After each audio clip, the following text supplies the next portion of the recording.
Fazer um arranjo melhor ali pra saudar também. Você trabalha em Folia de Reis?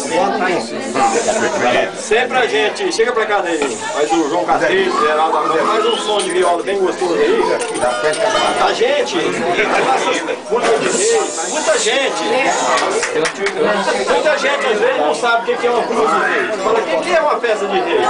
Porque os caras estão mandando ali, o que eles vão fazer? Gente, a nossa festa de reis nada mais, nada é do que a comemoração dos magos comemorando o nascimento do nosso Senhor Jesus Cristo.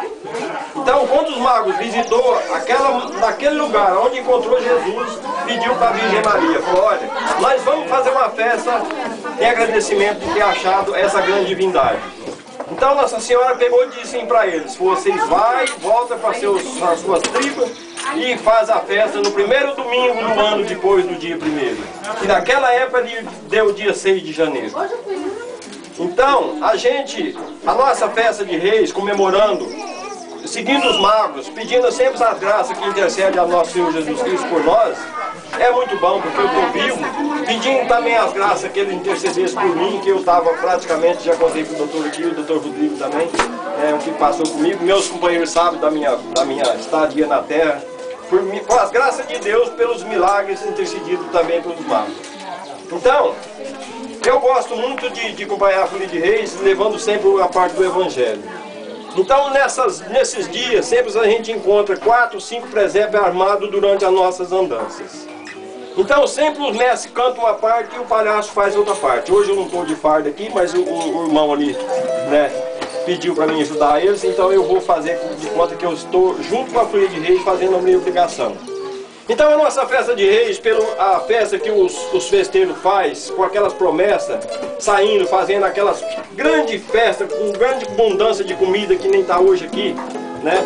Então para nós representa assim, a casa do Senhor.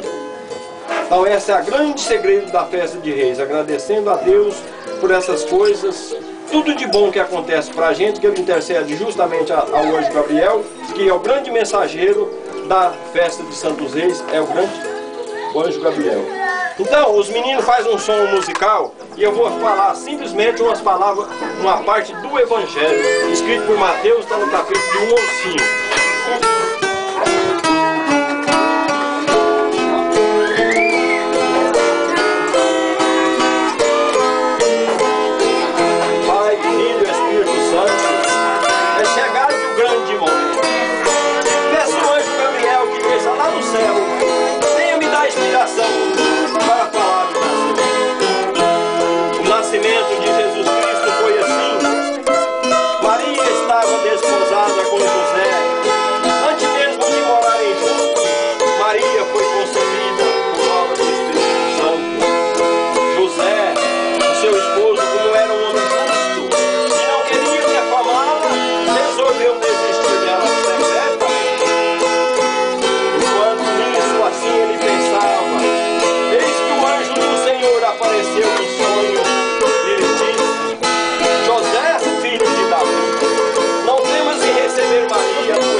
Recebeu a sua esposa.